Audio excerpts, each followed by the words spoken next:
오늘 말씀 제목을 한번 보겠습니다. 시작. 예수님의 재림을 보여주는 나팔절. 본문 말씀은 레위기 23장입니다. 레위기 23장 다 같이 23장 23절부터 28절까지입니다. 다 같이 읽습니다. 시작. 여호와께서 모세에게 말씀하여 이르시되 이스라엘 자손에게 말하여 이르라. 일곱째 달 곧 그 달 첫날은 너희에게 쉬는 날이 될지니 이는 나팔을 불어 기념할 날이요 성회라. 어떤 노동도 하지 말고 여호와께 화제를 드릴지니라. 여호와께서 모세에게 말씀하여 이르시되 일곱째 달 열흘날은 속죄일이니 너희는 성회를 열고 스스로 괴롭게 하며 여호와께 화제를 드리고 이 날에는 어떤 일도 하지 말 것은 너희를 위하여 너희 하나님 여호와 앞에 속죄일이 됨이니라. 아멘. 네, 지난주 제가 몽골에 가서 이제 몽골 사역자분들 이제 일기 졸업하신 MBA 몽골 바이블 아카데미 일기 졸업한 사역자분들 중에 이제 오실 수 있는 몇몇 분들을 모시고 강의를 했는데 이제 강의 제목은 이 하나님의 절기와 예수님의 초림과 재림을 이렇게 함께 구속사적으로 이제 살펴보는 그러한 시간을 가졌습니다. 우리가 출애굽기에 보면요, 이스라엘의 절기라고 말하지 않아요. 여호와의 절기라고 얘기합니다. 여호와의 절기. 그래서 여호와의 절기는 우리 출애굽기랑 레위기에 보면 7개의 절기가 있거든요. 그런데 봄절기는 유월절, 무교절, 초실절이 있고, 그 다음에 가을절기는 나팔절, 대속죄일, 초막절이 있어요. 네, 이 봄절기와 가을절기 사이에 중간에 오순절이라는 절기가 있습니다. 근데 이제 저도 여러 이제 메시아닉주들의 책도 읽고 했는데 최근에 카자흐스탄 선교사인 분이 이제 또 이 절기에 대해서 구속사적으로 이렇게 연결시켜 놓고 예수님과 매칭한 걸 읽으면서 정말 하나님이 너무 놀랍다. 그러니까 하나님의 시간표가 이제 요새 이제 계속 그 주제죠. 우리 교회가 그 라인하르트 본케 목사님 책이 11시 59분이잖아요.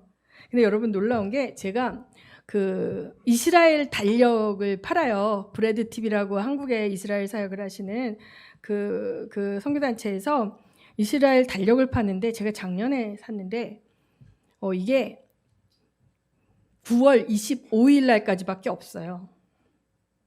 제가 몽골로 들어간 날이 9월 26일이거든요.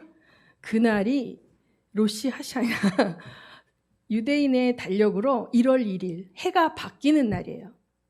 해가 바뀌는 7월 1일 이 티슈리월이라 그러는데 7번째 달 1일을 이 사람들은 새해로 맞아요. 그러면 6월절도 1월 니산월이잖아요. 6월절은 니산월 혹은 아비벌이라 그러죠. 그 아비벌 1월 1일을 이제 영적인 새해로 하지만 이스라엘에서 실제적으로 사람들이 살면서 완전 새해로 하고 뭐가 다 시작되는 게 이 티슈리월 1일, 7월 1일, 한국 이 달력으로는 9월 26일이었거든요. 그러면 자 9월 26일, 7월 1일이 나팔절이에요.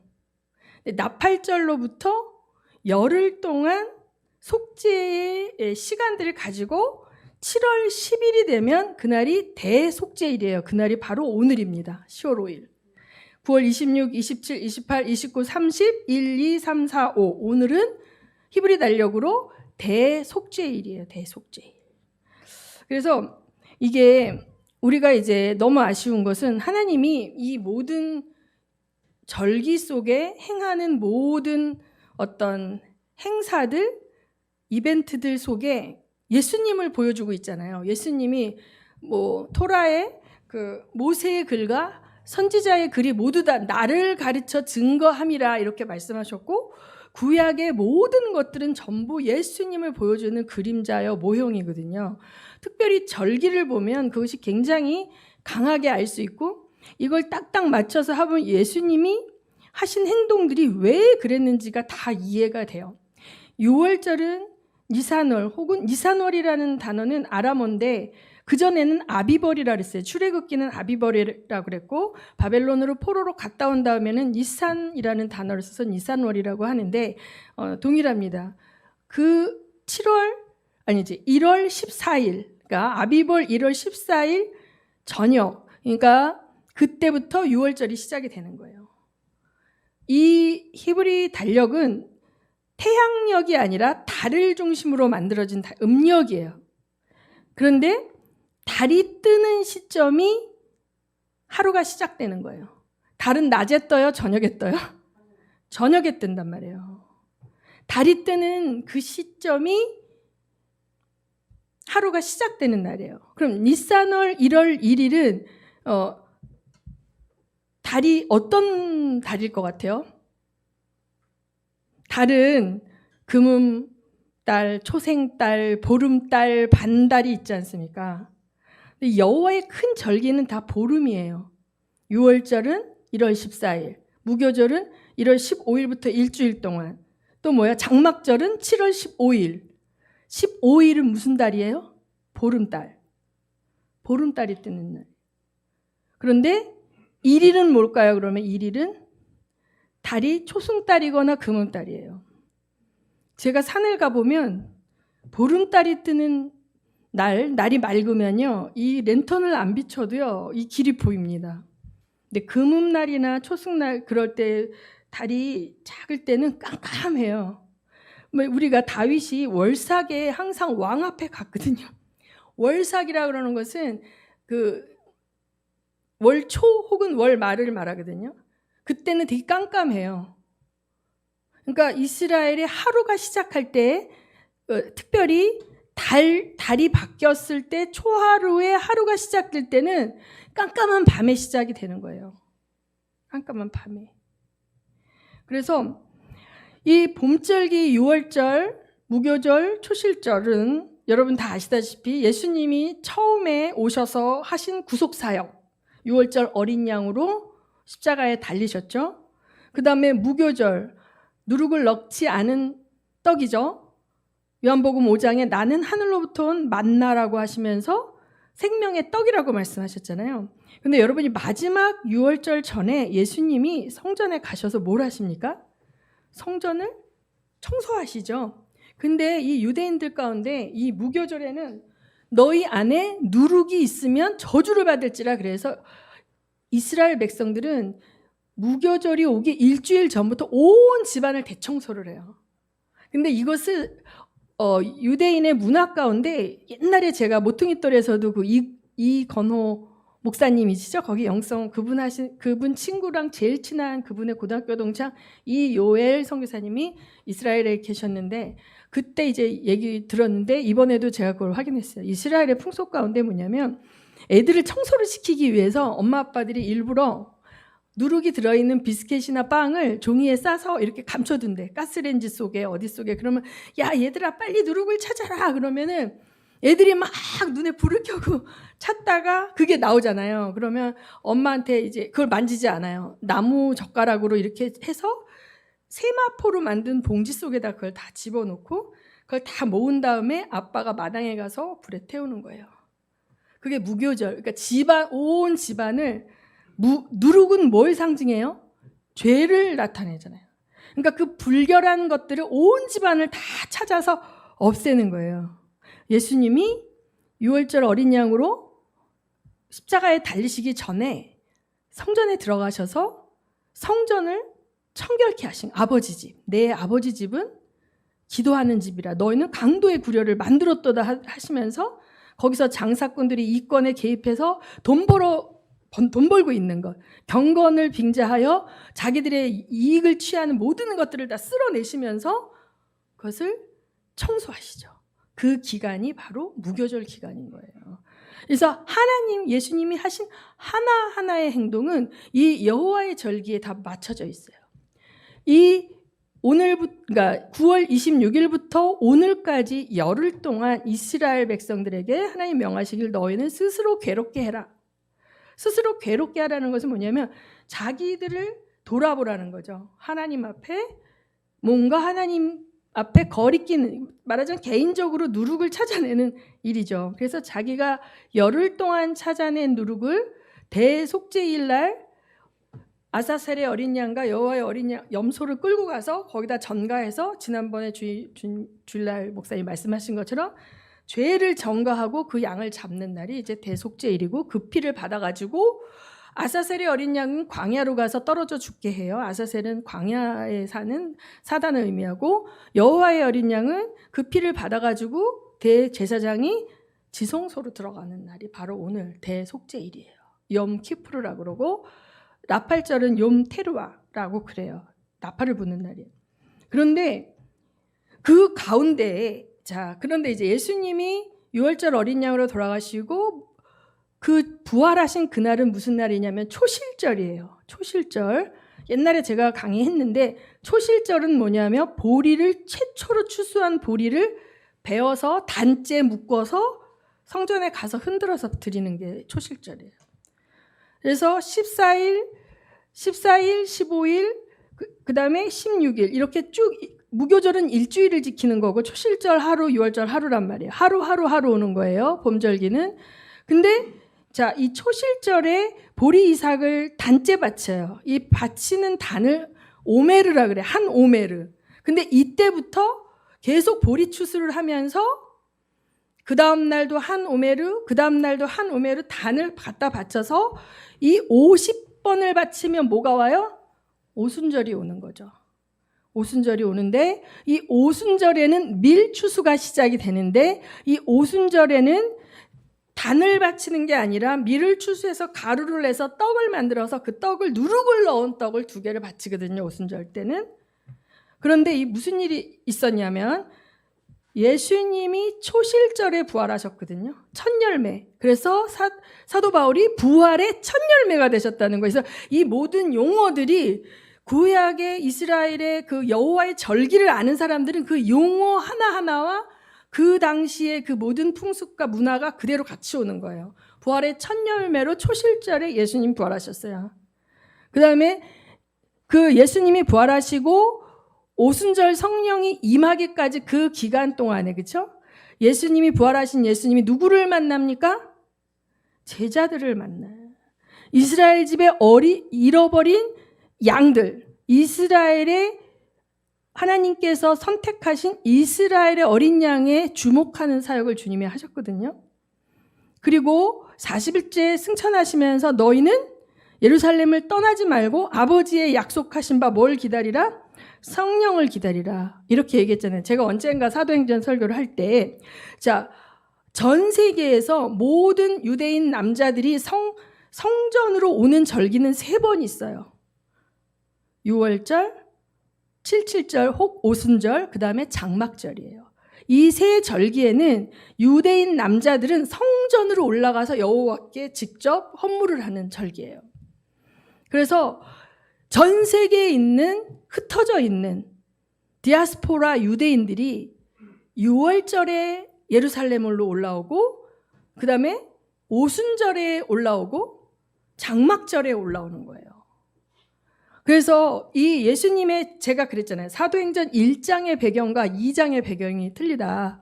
많은 사람들이 이제 오순절 다락방이라고 얘기하는데, 마띠아를 뽑고, 그렇죠? 유다가 자기 길로 가고 자살했기 때문에 한 명의 빈 사도를 뽑고 모여서 그들이 숙식을 하고 그랬던 것은 마가 요한의 어머니의 집인 그 집이었지만, 유대인 남자들은 오순절날 어디로 가요? 성전에 가는 거죠. 성전에서 그 절기를 지키며 기도하고 있을 때 하나님이 약속한 바 성령이 그들에게 임했는데, 뭐라고 얘기합니까? 전 세계에서 온 모든 유대인 남자들이 그들의 방언하는 것을 각자의 고향의 언어로 듣는 거죠. 그렇죠? 그때 너희들이 새술에 취하였도다 했을 때 베드로가 요엘서 2장을 끌어와서, 우리는 술에 취한 것이 아니고 아침 9시에요. 제3신이 우리가 아직 술 먹지 않았다 하면서 막 하면서 아버지의 약속하신 요엘서에 나오는 그걸 얘기하는 거예요. 이것은 뭘 얘기하면, 사실 오순절은요, 밀추수인데요, 유대인에게 있어서 보리보다 밀이 굉장히 중요한 양식이에요. 그래서 하나님께서는 이 한 오메르 한 단씩 바치는 그 보리 추수의 기간 동안에는 유대인의 추수에 집중하셨다면 오순절 이후의 밀추수 기간에는 이방인과 전 열방의 추수를 시작하시는 거예요. 그 사인이 거기 있는 거예요. 왜냐하면 전 열방에서 온 유대인 남자들이 성령의 그 사로잡힌 사도들의 그것을 통해 우리가 어찌하면 구원을 받을꼬 했을 때 베드로가 주 예수 그리스도의 이름으로 성령을 받아라, 회개하고 성령을 받아라, 너희가 죽인 예수가 메시아다라고 얘기하니까 이들이 막 통해 자복하며 회개하며 어떻게 해요? 성령 세례를 받고 성령의 충만함을 입고 어디로 돌아가요? 전 세계로 흩어지는 거예요. 그 당시에 전 세계는 지중해 연안의 소아시아와 터키 지방이죠. 로마 제국의 그 지경 안으로 다 돌아가면서 이제 하나님의 복음의 역사가 폭발하는 일이 생겨나는 거죠. 그러면 이제 오순절부터 지금 9월달, 그렇죠?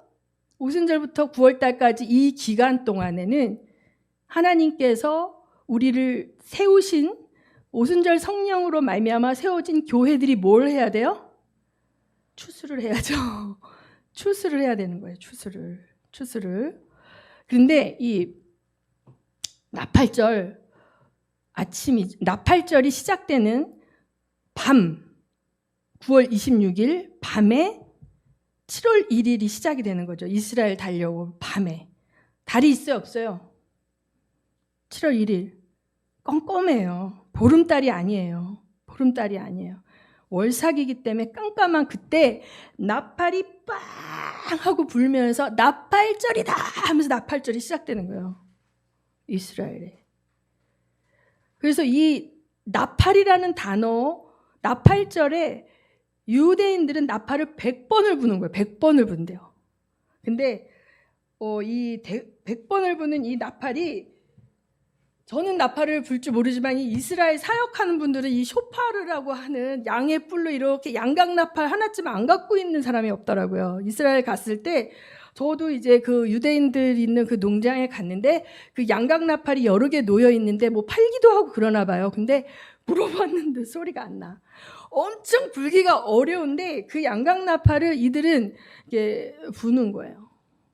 그러면 이제 제가 왜 7월 달도 새해가 시작이 되고 아비벌도 새해가 시작되냐? 그러면 이제 이거 여러분이 의문을 가질까 봐 말씀을 드리면 이 7월을 티슈리월이라 그래. 티슈리월. 근데 티슈리월이라는 이 히브리어 철자를 자음만 따서 거꾸로 읽으면 베레시트가 되거든요. 베레시트라는 것은 창세기 1장의 첫 번째 단어예요. 베레시트. 그래서 유대인들은 이 7월 1일이 하나님이 천지를 창조하신 날이라고 생각해요. 이 역사와 물질의 세계가 하나님이 만드신 창조 세계가 스타트한 날이라고 이 사람들은 생각하는 거예요. 그리고 달력에 보면 5700 몇 년인가 뭐 이렇게 써 있죠.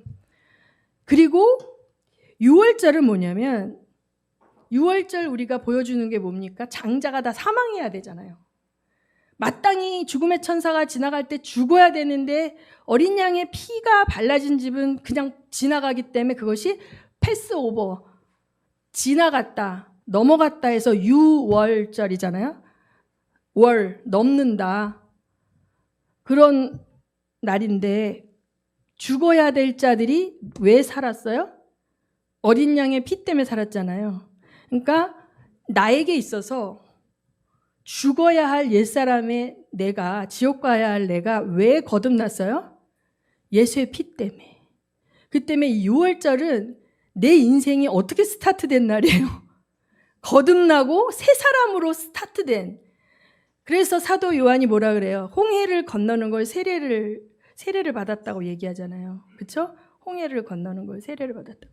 그래서 이 6월절 어린 양은 영적으로 거듭난 스타트 시점을 얘기한다면 이 티슈리얼 7월 1일은 하나님께서 우리를 영과 혼과 육을 갖고 사는 존재로 만드셨는데 이 보여지는 세상 속에서 다 살잖아요, 우리가. 우리가 살아내는 일반적인 삶 속의 첫 해로 티슈리얼을 하는 거예요. 그리고 또 하나 여러분에게 가르쳐 드리면 티슈리얼 전에, 그러니까 7월 1일부터 열흘까지 사실은 이 회개와 자기를 어렵게 한다고 표현이 됐지만 대부분 유대인들은 금식을 하죠. 금식을 이제 이사야서의 말씀에 보면 흉악의 결박을 끄는 금식은 뭐예요? 자기가 그냥 굶는 걸 자랑하는 것이 아니라 자기의 그 굶은 그거를 가지고 어떻게 해요? 고아와 가부를 돌보며 구제하며 하나님을 기쁘시게 하는 어떤 선한 행동을 하죠. 그 기간 동안에. 근데 보통 경건한 유대인들은 6월 1일부터 7월 10일까지 하는 거예요. 음력으로. 그러면 6월 1일부터 7월 10일까지 금식 기간을 하면 며칠이 돼요? 그게 40일인 거예요. 예수님이 40일 금식을 언제 하셨을까요? 이때 하신 거예요. 사도 바울도 금식하는 절기가 있다면 유대인들이 여기에 맞춰서 40일 금식을 하는 거죠. 그리고 이 40일 금식을 하시고 예수님이 뭘 시작하셔요? 공생애를 스타트 하시잖아요. 이게 다 맞아 떨어지게 돼 있고요. 구약의 이제 달력을, 이 히브리 달력을 보고 이 컴퓨터가 요새는 발달돼 있기 때문에 유대인들이 고난을 받은 날짜를 계산해 보면 아부월 29일인가에 다, 그러니까 성전이 무너진 날과 유대인들이 영국에서 쫓겨나거나 스페인에서 쫓겨나거나 혹은 나치 정권이 유대인을 학살하기로 결정한 날이거나 그게 다 같은 날이에요. 하나님께서 심판을 허락하신 날이 유대 달력으로 보면 동일한 날이라는 거죠. 근데 오늘은 욤키푸르니까 오늘은 대속죄일인데 이 7월 1일부터 대속죄일까지 어떤 일이 있냐면 성전 문을 열어놔요. 성전 문을. 그래서 이 기간 동안에 누구든지 성전에 가서 기도하고 막 이렇게 하는데 오늘이 딱 끝나면 성전 문을 닫아요. 그리고 이제는 더 이상 할 수 없어. 이걸 통해서 뭐냐면 하나님이 오순절 때부터 뭘 시작해요? 대추수를 시작하죠. 대추수를 시작하면서 회개하며 신랑을 기다리는 거룩한 정결한 신부의 삶, 자기를 돌아보고 깨어있는 삶이 이제 6월 1일부터 시작이 돼서 피크가 7월 1일 나팔절을 말미암아 열흘 동안 하고 열흘 못하는 사람들은 오늘 하루 대속죄일 7월 10일 하루만이라도 하는 거죠. 이게 끝나면 땡인 거예요.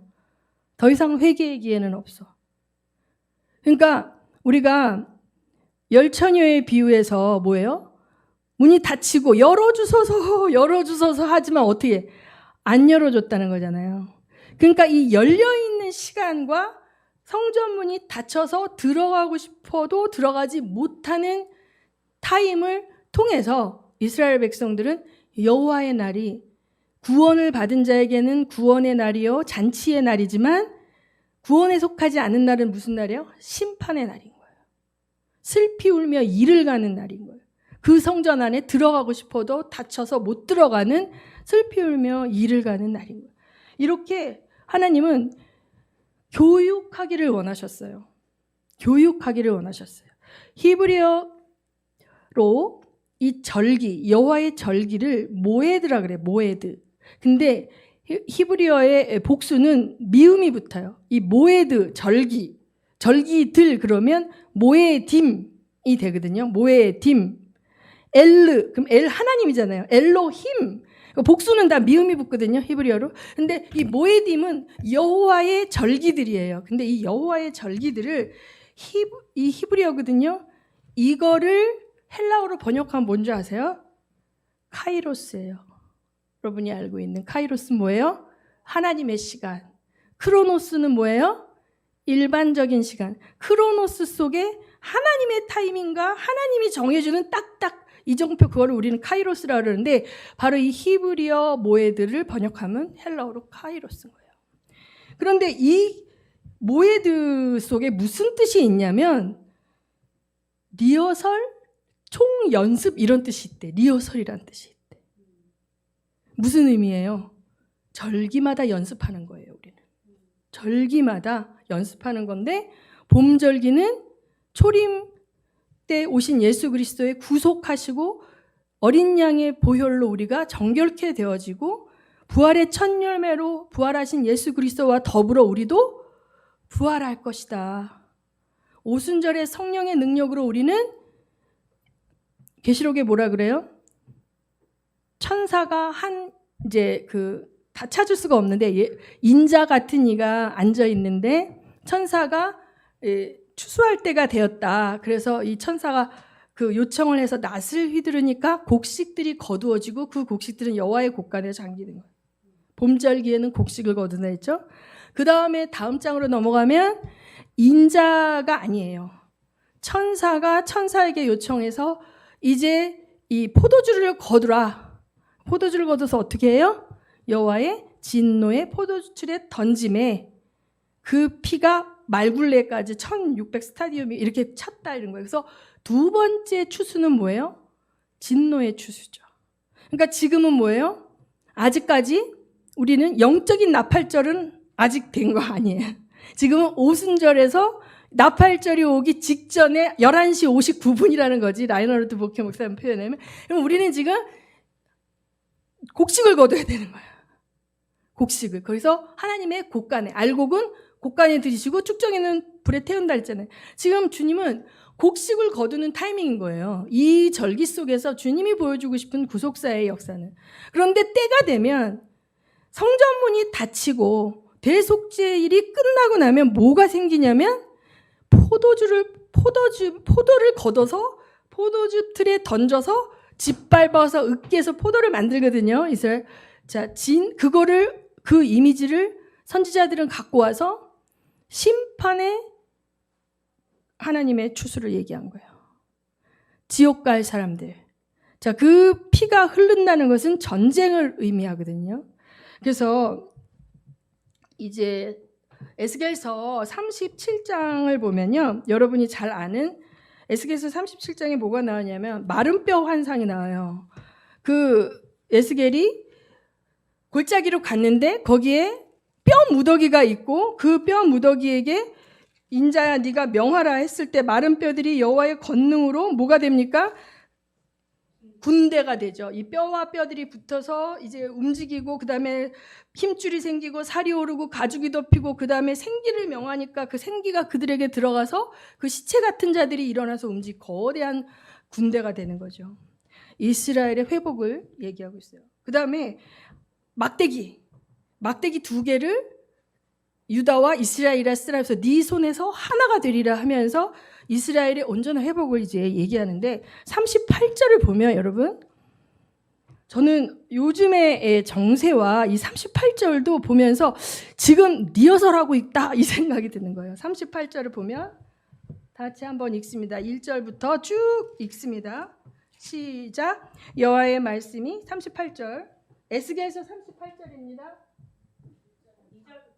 2절부터 있어요. 자, 2절 시작. 인자야 너는 마곡 땅에 있는 로스와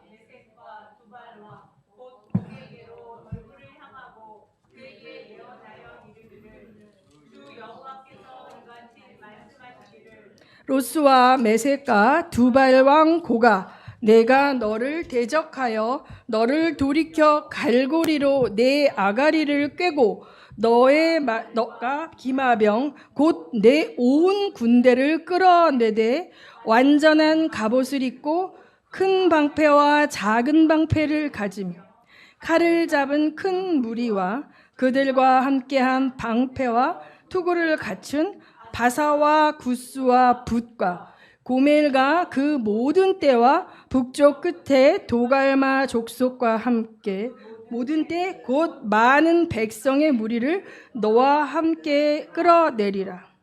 제가 더 읽으면 너는 스스로 예비하되 너와 내게 모인 무리들이 다 스스로 예비하고 너는 그들의 우두머리가 될지어다. 여러 날 후 곧 말년에 네가 명령을 받고 그 땅 곧 오래 황폐하였던 이스라엘 산에 이르리니 그 땅 백성은 칼을 벗어나서 여러 나라에서 모여 들어오며 이방에서 나와 다 평안히 거주하는 중이라. 네가 올라오되 너와 내 모든 때와 너와 함께한 많은 백성이 광풍같이 이르고 구름같이 땅을 덮으리라. 주 여호와께서 이같이 말씀하셨느라. 그날에 내 마음에서 여러 가지 생각이 나서 악한 꾀를 내어 말하기를 내가 평온의 고을들로 올라가리라. 성벽도 없고 문이나 빗장이 없어도 염려 없이 다 평안히 거주하는 백성에게 나와서 물건을 겁탈하며 노력하리라 하고 내 손을 들어 황폐하였다가 지금 사람이 거주하는 땅과 여러 나라에서 모여서 짐승과 재물을 얻고 세상 중앙에 거주하는 백성을 치고자 할 때에 스바와 드단과 다시스의 상인과 그 부자들이 내게 이르기를 네가 탈취하러 왔느냐? 네가 네 무리를 모아 노력하고자 하느냐? 은과 금을 빼앗으며 짐승과 재물을 빼앗으며 물건을 크게 약탈하여 가고자 하느냐 하리라.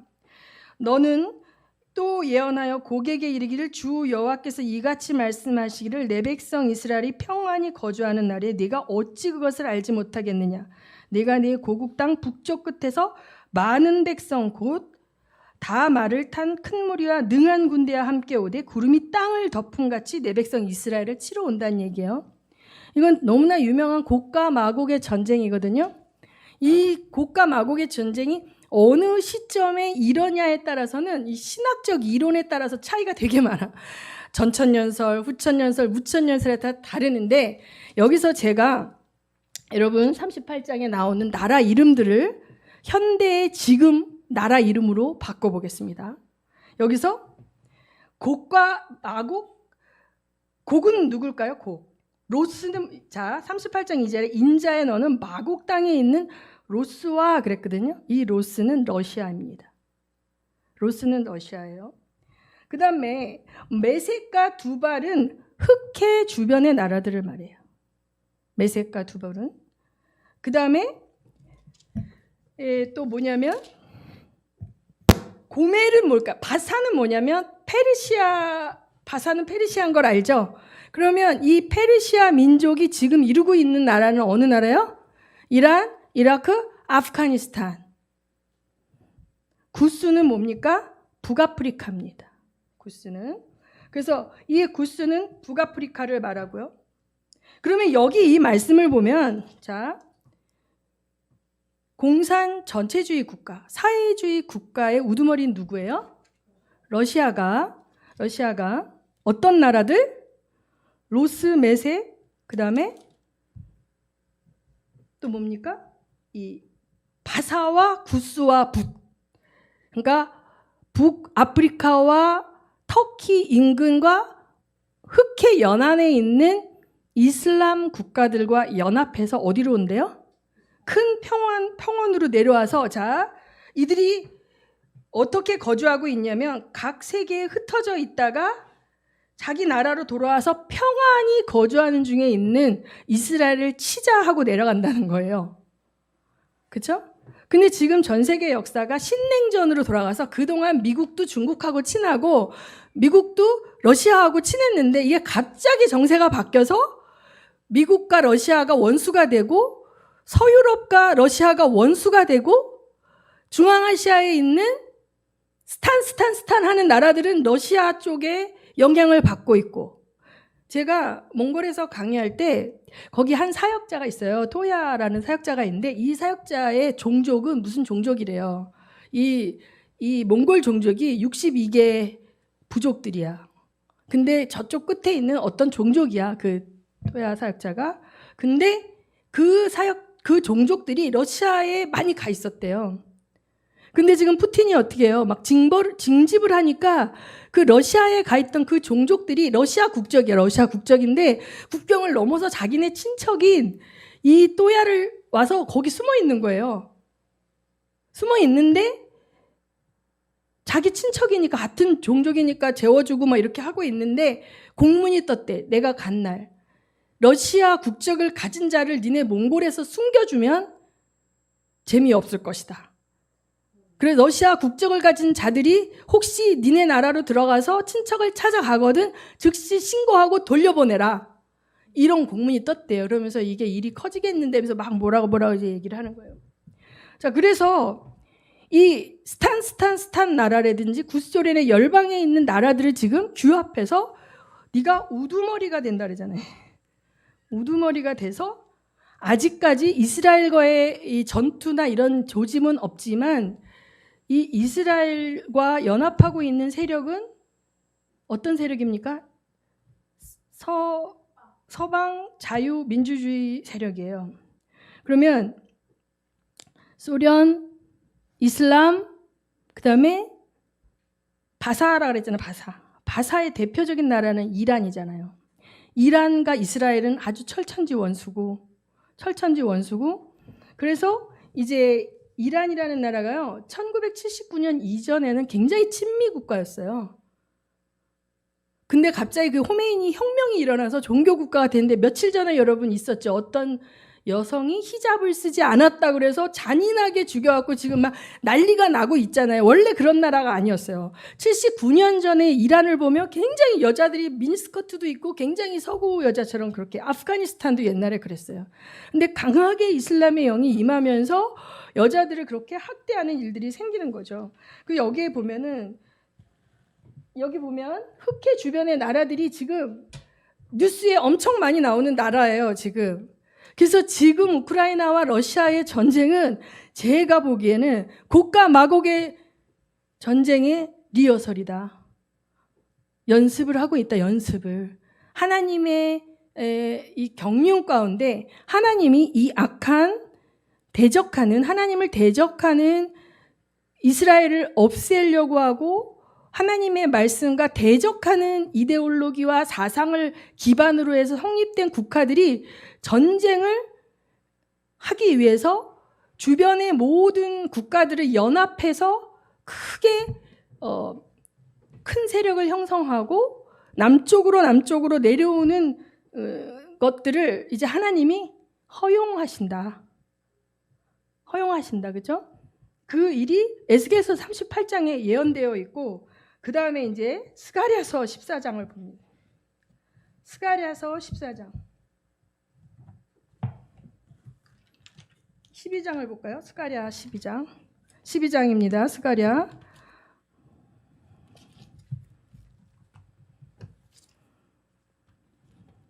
내가 이거를 막 열심히 강의했는데 이 사람들이 세계 지도를 몰라. 그러니까 나라 이름을 얘기해도 그 나라가 어디 있다라는 걸 모르더라고요. 사회주의 공산주의 국가 사람들은 이 열방에 대한 그런 걸 공부를 안 시키는 것 같아요.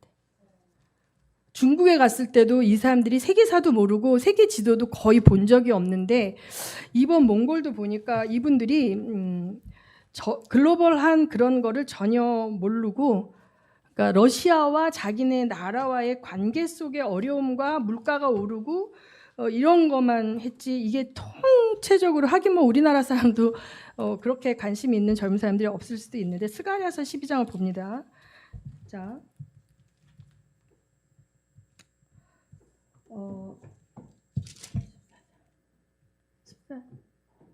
14장이에요.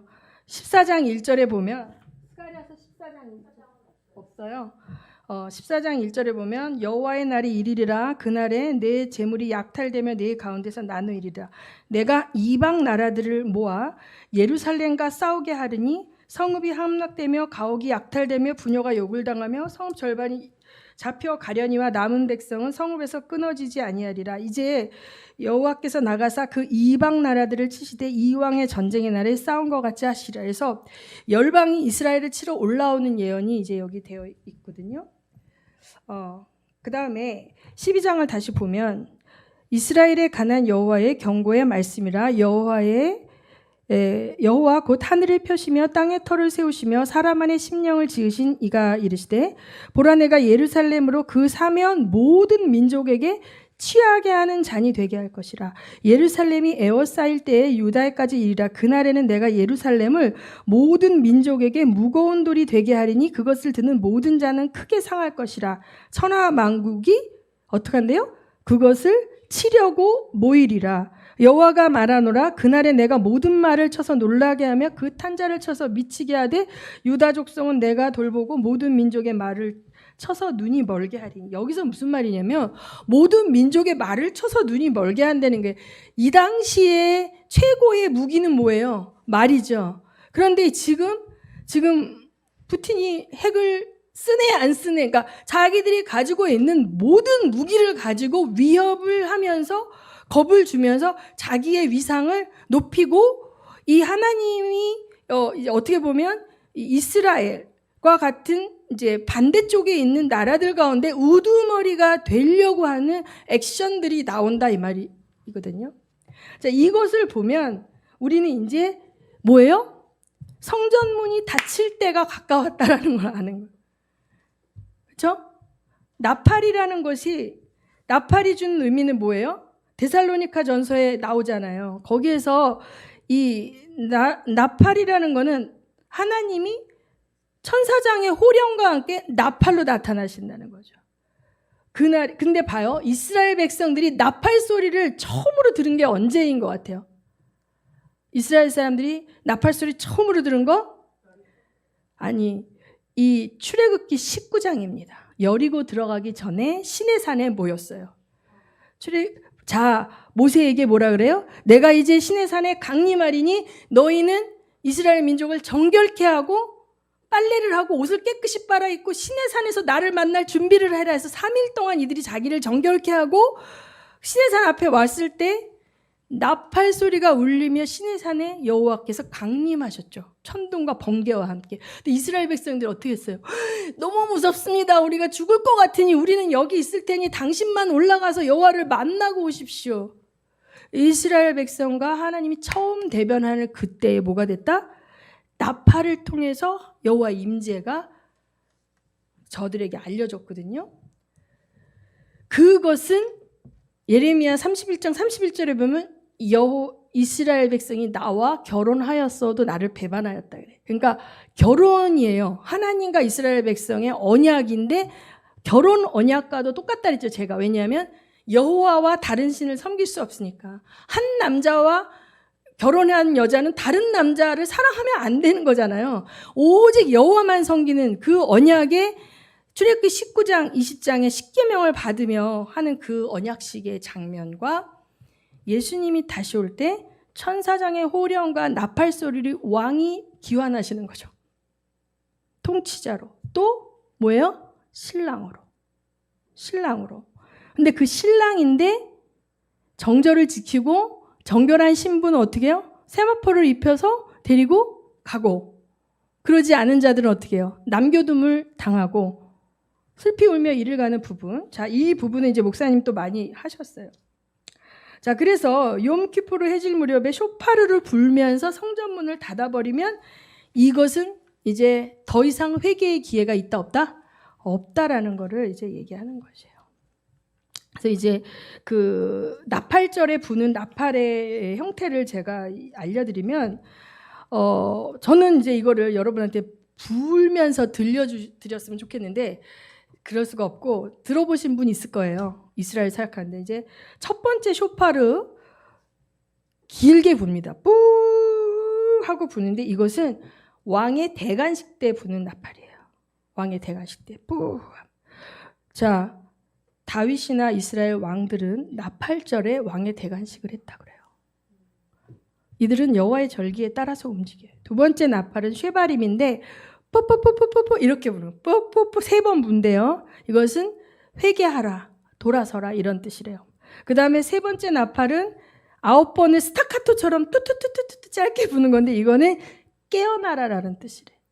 그 다음에 네 번째는 테키아 그돌라인데 첫 번째 후 불었던 것보다 이 부는 사람의 호흡이 그러니까 다 할 때까지 부는 거야. 호흡이 끝날 때까지. 그래서 그돌라라는 뜻은 크다는 뜻인데 큰 나팔이라는 거예요. 그런데 이것은 나팔절에 부는 마지막 나팔이에요. 나팔절에 부는 마지막 나팔. 그래서 고린도전서 15장 51절 52절을 보면, 고린도전서 15장 51절 52절 시작. 그러나 내가 너희에게 비밀을 말하노니 우리가 다 잠잘 것이 아니요 마지막 나팔에 순식간에 호련히 다 변화가 되리니 나팔 소리가 나매 죽은 자들이 썩지 아니할 것으로 다시 살아나고 우리도 변화되리라. 네. 그래서 하나님께서 이 나팔절을 1년에 한 번씩 하시면서 리허설을 계속 시키는 거죠. 이렇게 나팔이 울려 퍼질 때 너희들의 신랑이 온다. 그런데 신부의 삶을 살지 않은 자는 들어갈 수 없다. 이렇게 하시는 거죠. 자, 그 다음에 우리가 이 회개의 기간 동안에 옷을 빨아 깨끗해. 처음에 출애굽기 19장에 3일 동안 옷을 빨아서 깨끗게 했다 그랬죠. 이 기간 동안에 회개를 한다는 거, 열흘 동안 회개를 한다는 거는 성도의 세마포를 깨끗게 하는 거예요. 우리가 오염이 돼요. 우리 지난주에 목사님 말씀하셨지만 예수 그리스도의 의의 겉옷을 입었는데 우리가 의의 겉옷을 입고 행위로 범죄할 때 우리의 신분이 변화되는 것이 아니라 때가 묻는다는 거죠. 때가 묻는데 이걸 빨아서 정결케 하라는 거예요. 희게 하라는 거예요. 그래서 어떻게 희게 합니까? 보혈로 회개하고 희게 하는 거예요. 이 속죄의 기간들, 이것을 속죄의 기간들, 열흘의 기간들 가운데 우리가 돌아보는 거예요. 그래서 이제 너무 안타까워하는 거죠. 우리가 기독교의 전통 가운데 성금요일 하루 금식을 하지만 좀 천천히 자기의 삶을 전반적으로 돌아보는 절기가 없는 거예요. 없는 거예요. 그리고 이제 제가 또 보면 이 속죄일이 끝나고 나면 장막절이 시작이 돼요. 15일부터. 7월 15일부터 장막절이 시작이 되면 예수 그리스도가 이제 우리와 함께, 그러니까 그 장막절의 초막은 여호와 하나님이 광야에서 이스라엘과 함께 하셨잖아요. 구름 기둥, 불 기둥으로. 그리고 이거를 선지서 에스겔서나 이런 곳에 보면 신혼여행이라고 얘기하거든요. 신혼 때에 너희가 나와 함께 광야에 있었을 때 너희가 신혼 때 이렇게 표현해요. 그래서 그 신혼의 때를 기억하는 거죠. 이 초막은. 그 다음에 이걸 또 보면 천년 왕국과 연결이 되는 거예요. 근데 예수 그리스도의 이름이 뭐예요? 임마누엘. 임마누엘. 임마누엘은 뭐예요? 하나님이 우리와 함께 하신다. 그래서 이 광야에서 너희가 성막을 만들라 하는 건 뭐예요? 내가 너희와 함께 하겠다는 거죠. 너희 무리 한가운데 성막을 두는 거잖아요. 이동할 때는 또 뜯어서 가지만. 그래서 이 장막, 초막, 이 의미는 뭐예요? 임마누엘의 의미예요. 그럼 예수님이 태어나신 때는 언제예요? 초막절 기간에 나신 거예요. 이 유대의 달력은 예수님의 오심을 다 보여주고 있는 거죠. 여러분 아실 거예요. 지금 크리스마스가 예수님 진짜 태어난 건 아니라는 건데 이건 나중에 요마 시대 때 정해진 거라는 걸 아실 거예요. 그래서 이 절기, 여호와의 절기 가운데 인류를 향한 하나님의 구원 계획과 실제적으로 예수께서 오셔서 초림 때 하셨던 것, 아직 성취되지 않은 재림에 하실 일들을 우리가 알 수 있다 없다 아는 거예요. 이 절기를 생각하면서 절기에 행해지는 일들을 보면서 오늘을 사는 내가 무엇을 해야 되는지를 아는 거죠. 특별히 이 대속죄일 기간 동안에는 우리가 우리를 돌아보며 우리의 세마포를 깨끗게 하는 시간들을 가지면 좋을 것 같아요. 그래서 어쨌든 여러분, 그러면서 이제 제가 아까 에스겔서 38장 보여주고 이제 스가랴서 12장, 14장 했지만 이걸 계시록에서도 찾을 수가 있거든요. 이런 이미지들이 다 모자이크 같이 돼 있지만 이것을 다 연결하면 그림이 나오는 거예요. 이 지금 돌아가는 상황 가운데 11시 59분을 향해서 주님이 오실 그 타이밍을 향하여 바쁘게 가고 있고 하나님은 그거를 주관하고 계시고 하나님을 대적하고 끝끝내 역사 속에서 하나님의 언약을 짓밟고 하나님의 사람들을 죽이고 예수 오실 거를 방해하는 무리들이 계속 있었죠. 그 무리들을 마지막 때에 전쟁을 통해서 다 이끌어내시고 한 곳에 모으셔서 이 전쟁을 통해서 여호와의 날, 심판의 날, 구원의 날, 하나님을 믿는 어린 양의 신부들에게는 구원의 날, 그러나 하나님을 대적하는 자들에게는 뭐예요? 심판의 날인 거예요. 그리고 구약에 나오는 하나님의 이미지는 워리어, 친히 전쟁의 대장 되시는 하나님이거든요. 이게 재림에는 여러분 이제 계시록에 보면 백마탈 왕이 충성과 진실이고 뭐 거기 보면 굉장히 막 계속 이렇게 나와요. 하다 보면 끝도 없고 오늘 여러분 염키푸르 오늘입니다.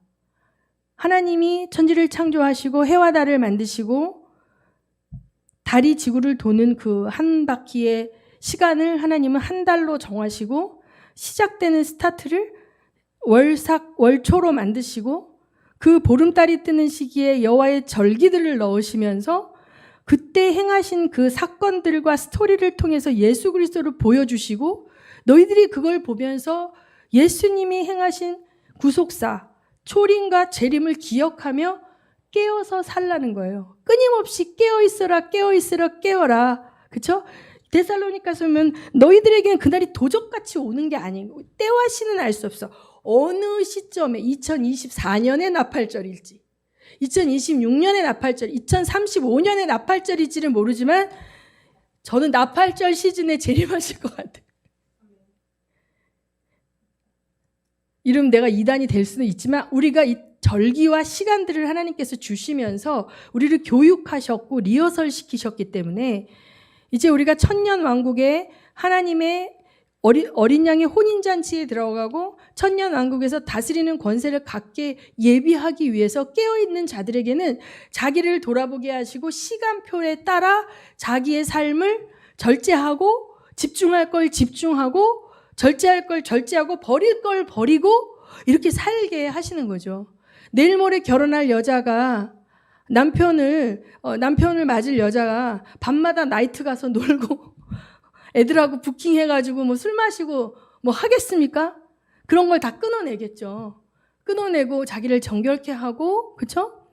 이제 한 남자의 아내가 될 준비를 하는 것처럼 지금 오순절 시즌의 막바지, 오순절로부터 시작된 천하 열국에서 모여온 수많은 무리들이 자기 나라 말로 방언을 듣고 하나님께서 그 바벨탑에서 흩으셨던 각 언어를 성령이라는 방언을 통하여 언어의 한계를 초월하시며 열방을 향해 나가서 일하시고 열방의 모든 이방인들을 추수하시는 그 놀라운 추수의 마지막 타이밍이 지금 이 시대라는 거죠.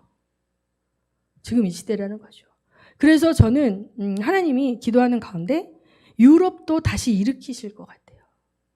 왜냐하면 그곳에 순교의 피가 흘려졌고 하나님을 사랑하는 백성들이 지금도 하나님을 이제 예배하기 위하여 있기 때문에 다시 한번 복음이 전해지지 않은 어떤 불교권, 이슬람권으로도 가지만 또 이제 복음의 부흥이 있었던 땅으로도 다시 한번 훑고 지나가는 추수가 있으리라고 봅니다. 그리고 가장 중요한 게 제가 열방을 위해서 왜 기도하냐면 양의 나라와 염소의 나라가 있는 거예요. 아까 얘기한 로스와 메섹과 두발과 도갈마와 이런 것처럼 그 이스라엘을 치러 오는 그 우두머리에 연합된 나라들이 있고 이스라엘을 지키는 나라들이 있는 거죠. 그런데 이스라엘을 치러 오는 나라들의 백성들을 하나님이 다 지옥을 보내냐? 그것이 아니죠. 거기서도 추수를 하는 거예요. 거기서 추수를 하는 거죠. 그러나 이 하나님의 편에 서서 추수의 일꾼이 된 나라, 사람들이 그 나라로 들어가는 거죠. 뭐 종군 기자로 들어가든 특파원으로 들어가든 사업을 하러 들어가든 가난한 나라니까 돈을 벌러 들어가든 뭘 하던 간에 하나님의 복음을 듣고 헌신한 사람들이 그 로스와 메섹과 두발과 이런 나라들 가운데로 들어가서 어떻게 해요? 추수하는 거죠. 추수하는. 저는 우리나라는 어느 쪽이라고 봅니까? 하나님에게 추수할 일꾼으로 파트너로 선택된 나라로 보는 거예요. 메섹과 두발과 도갈마 같이 그런 로스의 우두머리 밑에 끌려다니면서 이렇게 하는 나라라고 그 속에 안 속한 거를 알 수 있어요. 우리나라 역사를 살펴보고 하나님께서 선교사들을 보내고 부흥을 일으켜주시고 교회들을 축복하시고 다 하신 이유는 바로 이것 때문이거든요. 이 고과 마곡의 전쟁, 아마겟돈 전쟁 이전에 대추수의 때 우리를 쓰시겠다는 거죠. 우리는 열방을 향해서 이 추수할 일꾼으로 나가야 되는 거죠. 근데 지금 우리 성경에 나와 있는 게 아니라 뉴스에 나오는 나라들과, 그렇죠? 성경의 38장에 기록된 예스겔 38장의 스가랴 성에 있는 이것을 리허설하고 있다라는 거 여러분이 보실 수 있기를 제가 원하는 거예요. 여러분 정말 급하거든요. 우리가 깨어있지 않으면 알지 못하는 그때에 하다가 우리는 그냥 남겨지는 자가 될 수 있어요. 그래서 주님 앞에서 저는 주신 거를 여러분에게 전했습니다. 여러분이 이것을 신비에 새기시고 여러분의 삶의 우선순위를 바꾸시고 깨어 있으시며 나팔소리와 함께 오실 주님을 기다리시기 바랍니다. 제가 이 찬양을 계속 귀에 맴돌더라고요. 이 설교를 준비하면서 뭐죠? 하나님의 나팔소리 천지진동할 때에 우리 그 찬양 한번 하고 오늘 몇 장이죠?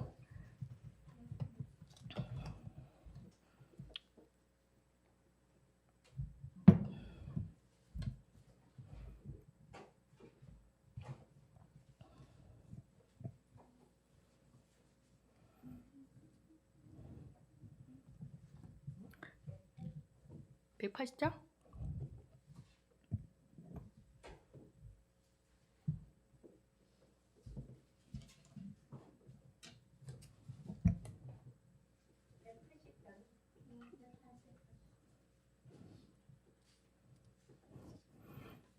여러분, 나팔절은 가장 어두운 밤에 시작이 됩니다. 달이 없는 밤에 시작이 됩니다. 주님이 오실 때 이 세상이 캄캄한 흑암에 잠겨 있는 것처럼 얼마나 많은 세상 사람들이 하나님을 배도하고 사탄의 문화에 속해서 마음껏 음행과 방탕을 삶을 살 때 나팔 소리가 울릴 거라는 거죠.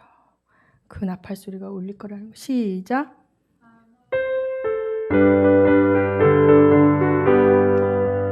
하나님의 나팔 소리 천지 진동할 때에 예수 영광 주의 구름 가시고 나들을 세계 만국 모든 곳에 보내어 구원 얻은 성도들을 모으리. 나팔 불 때 나의 이름 나팔 불 때 나의 이름 나팔 불 때 나의 이름 부를 때 잠시 잠겨하겠네. 속에 잠자던 자 그때 다시 일어나 영화로운 부활 승리 얻으며 색한 모든 성도들은 타고 올라가 공중에서 주의 얼굴 배우리. 나팔 불 때 나의 이름 나팔 불 때 나의 이름 나팔 불 때 나의 이름 부를 때 전체 찬양하겠네. 오실 날을 우리 알 수 없으니 항상 기도하고 깨어 있어서 기쁨으로 우리 들어가서 그때까지 참고 기다리겠네. 나팔 불 때 나의 이름 나팔 불 때 나의 이름 나팔 불 나의 이름 부를 때 잔치 참여하겠네. 아멘. 왜 깨어 있으라고 그럴까요? 밤에 오십니다. 나팔절은 깜깜한 밤에 시작이 된다고요. 주님이 오실 때 이 세상은 흑암에 잠긴 밤처럼 캄캄할 것입니다. 그러나 그 안에 예수가 있는 자들은 그 밤에 오시는 예수님을 신랑을 만날 수 있을 줄 믿습니다. 아멘. 이 시간에 우리 기도하시겠습니다. 한번 통성으로 기도하시죠. 하나님, 세월을 아끼게 하여 주시고 거룩한 신부로 신랑을 맞을 준비를 하는 삶을 살게 하여 주시옵소서. 이 세상에 속한 많은 것들, 쾌락과 많은 어떤 물질과 명예와 이것들에 취하여 주님이 부르시는 이름, 나팔소리 놓치는 어리석은 자 되지 않게 해달라고 기도하시겠습니다. 통성으로 기도합니다.